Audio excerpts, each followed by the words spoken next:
The United States of America is at a crossroads, and I think a lot of people have been saying that for quite some time. But today, I think it's true. This country was born out of rebellion against tyranny. Our founding fathers fought tooth and nail to ensure that not a single person, no matter how beloved or powerful, would be able to rule this country as a monarch. The American experiment started out with the idea of no man being able to have unchecked authority.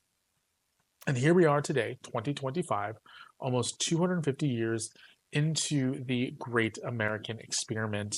And we have President Donald Trump, somebody who I like, somebody who I voted for multiple times, and somebody who I continue to support, floating the idea of running for a third term.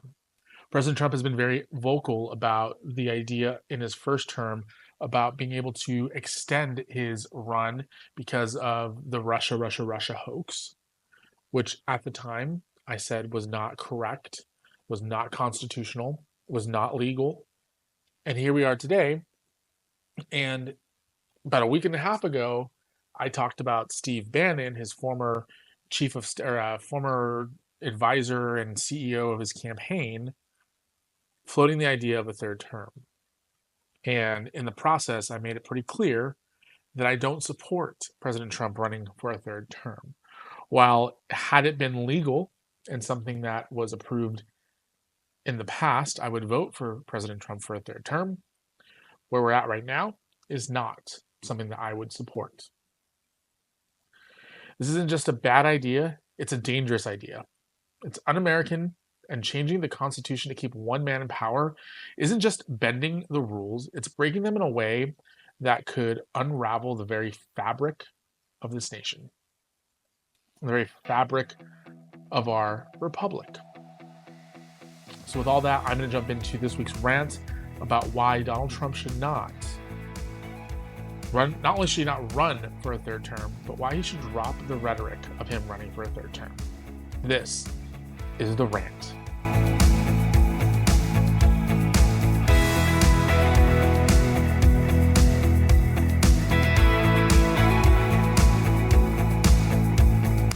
Okay, so again, as I mentioned, my name is Ruben Jay, and I'm a very big admirer of President Trump and what he's doing, and I've loved a lot of what he did during his first term up until COVID.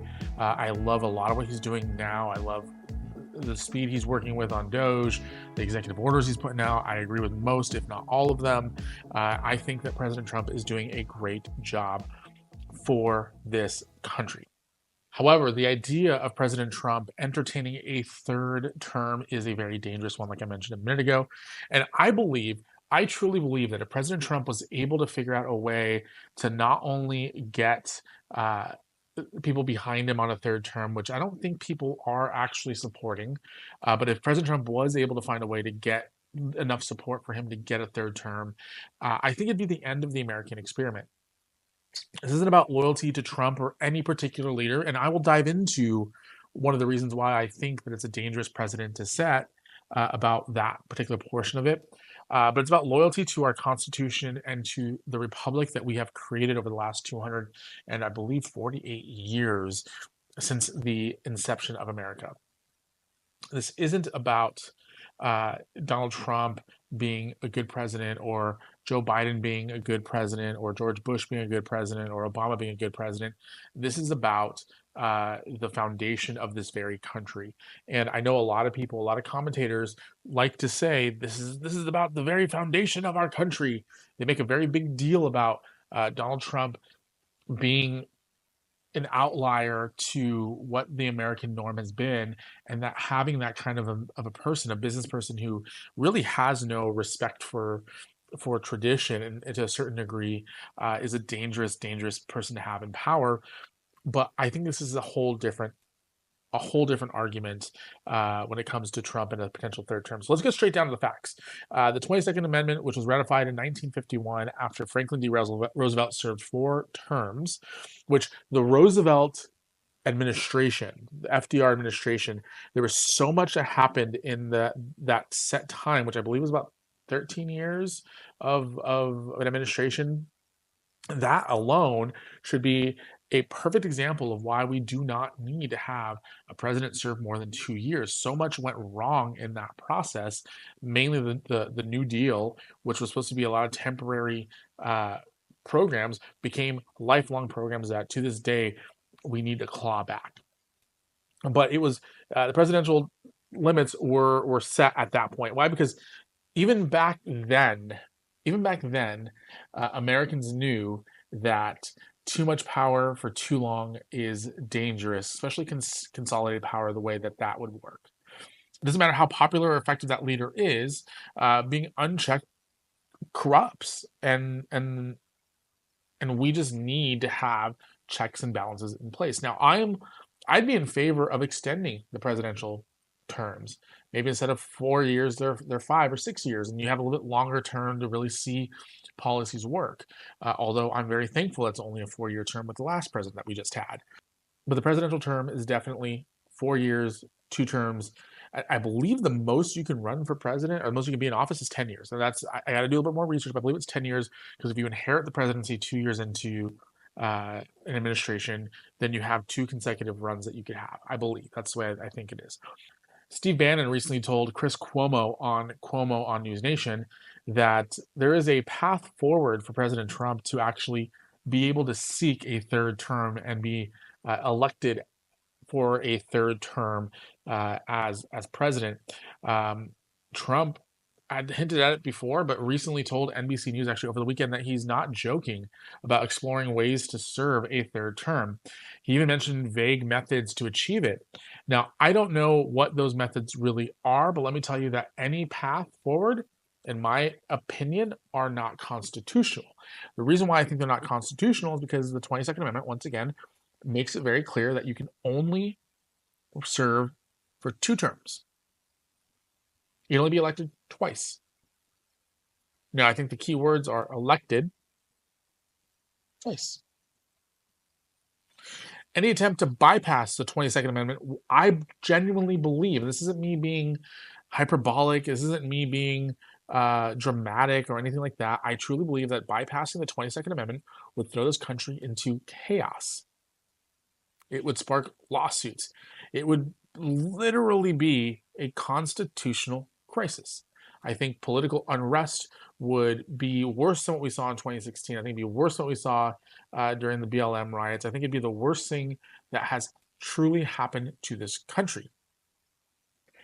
And let's be real here. Do we want President Trump to run for a third term? Even if you do want President Trump to run for a third term, that opens the door. And you know exactly what I'm talking about. That opens the door for Barack Obama to run for a third term. Would you be okay with that? Would you be okay with President Barack Obama coming out of his multi-million-dollar mansion and running for president once again? What about George W. Bush? President George W. Bush. He was a fairly well-liked president for a little while. Many people in the new Republican Party, the Trump Republican Party, do not like George W. Bush. So I don't think people would like that. Would you be okay with Barack Obama being president again? No, you wouldn't be. You would not be. So a 2-term limit isn't just about who is in office. It's about protecting the core of this country. I know one thing that I mentioned in my previous video is that Hitler started out as a duly elected official and changed the laws to make him the chancellor for life. People jumped in my comment section saying, oh, so the bad thing that Hitler did was stay in power, not the Holocaust. Which we could have a whole separate conversation about that. Completely misguided anger at that particular portion. But it's a slippery slope to start changing constitutions just to keep one man in power. Now, I think that our founding fathers knew a thing or two about what they were trying to do with this country. Now, can I go back and say that they were the smartest men who ever lived? Probably not, because I don't know them. And but what I can see is that they definitely knew more about what they were trying to do than what we did, having lived it out. George Washington, probably the greatest president who ever lived, who ever served, set the standard by voluntarily stepping down after 2 terms. Even though he, because there was no law, there was no precedent at the time, could have easily stayed in power. He understood that democracy thrives on the peaceful transfer of power, not leaders clinging to thrones.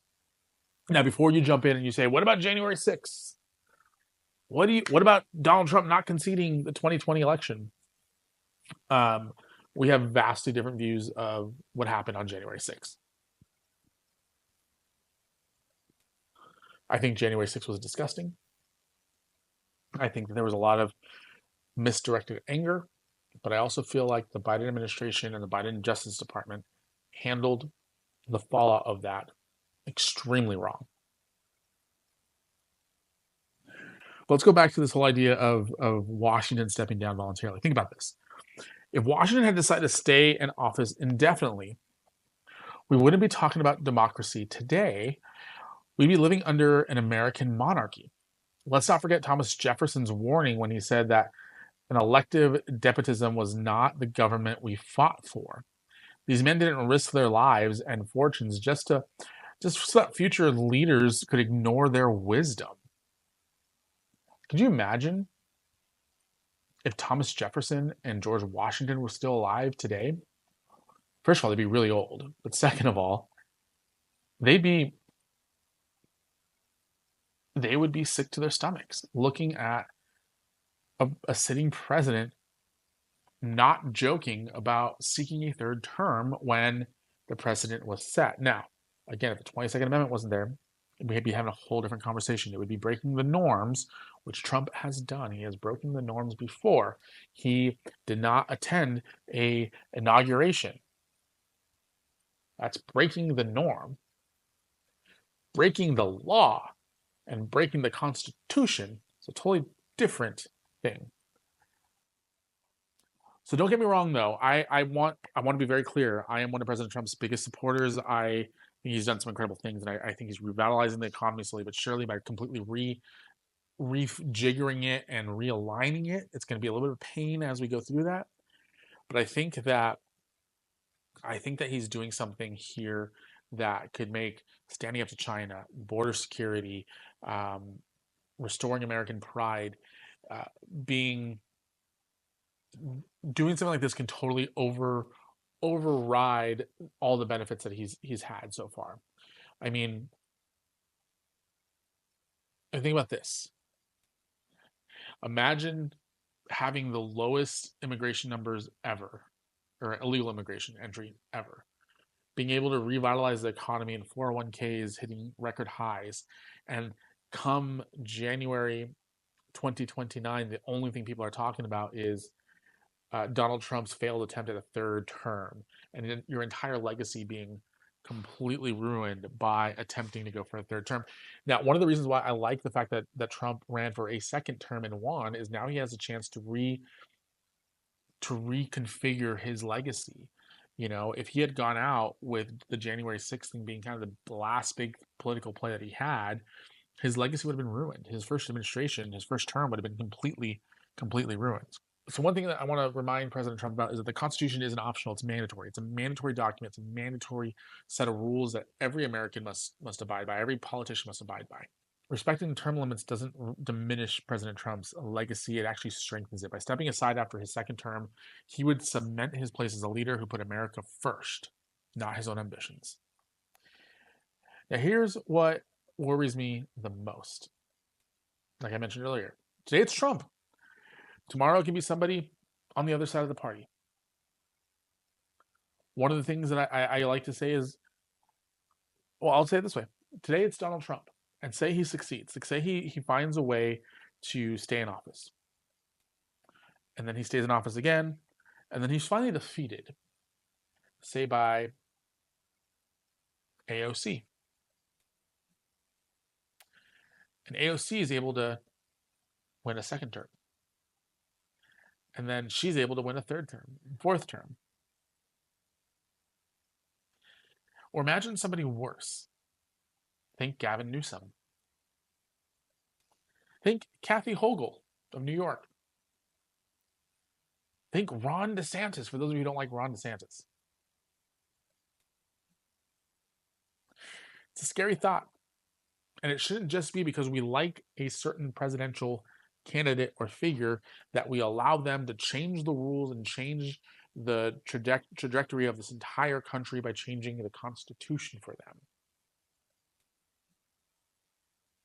History is full of examples of leaders who overstayed their welcome and destroyed their nations in the process. Look at Venezuela under Hugo Chavez, Russia under Vladimir Putin. Both started out as popular leaders, but became authoritarians by refusing to step down. And look at where they're at now. Russia should have gone in and destroyed Ukraine by all available evidence, but Ukraine was able to hold its own. Venezuela is a laughingstock where people allegedly eat dogs to survive. Is this what we want for America? I don't think so. So let's talk about a couple of different ways that have been floated around as ways for President Trump to stay in office. And the first one is that Vice President J.D. Vance runs for president and appoints President Trump to be his vice presidential candidate. Now, the reason why this doesn't work is the 12th Amendment bars anybody who is not constitutionally able to be president to be vice president. So even if Trump were able to do that, he would not be able to be president should something happen to Vance. It just wouldn't work. He's termed out. He's 100% termed out. There's no way that he can possibly even get there.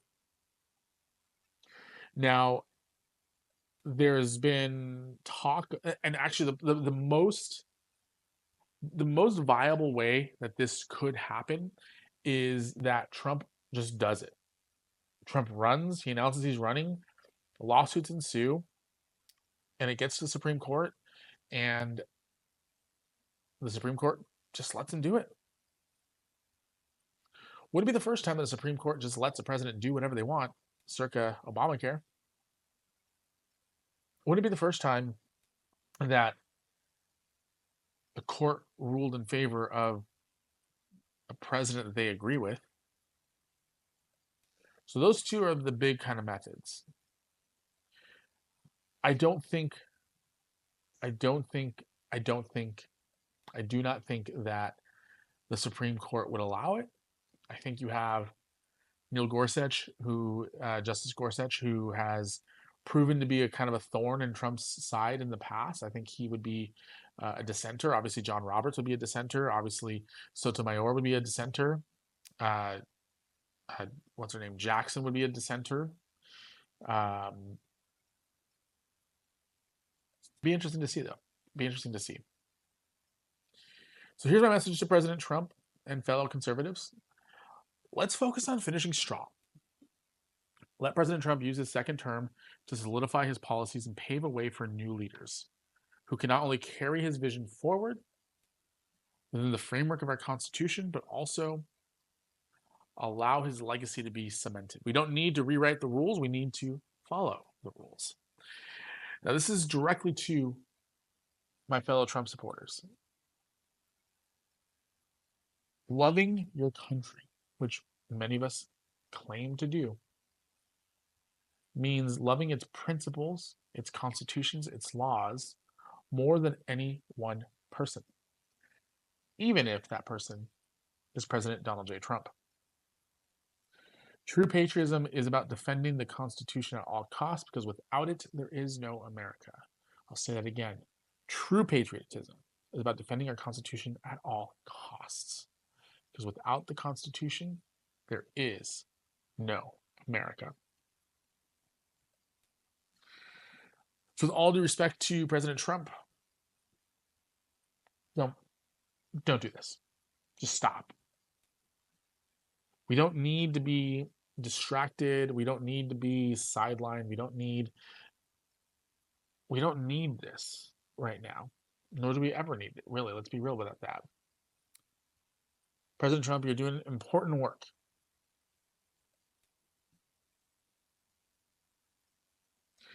I understand that there are a lot of people who think that because President Trump does not have a re-election opportunity, that his second term means absolutely nothing. This is only once before have we had presidents serve 2 non-consecutive terms.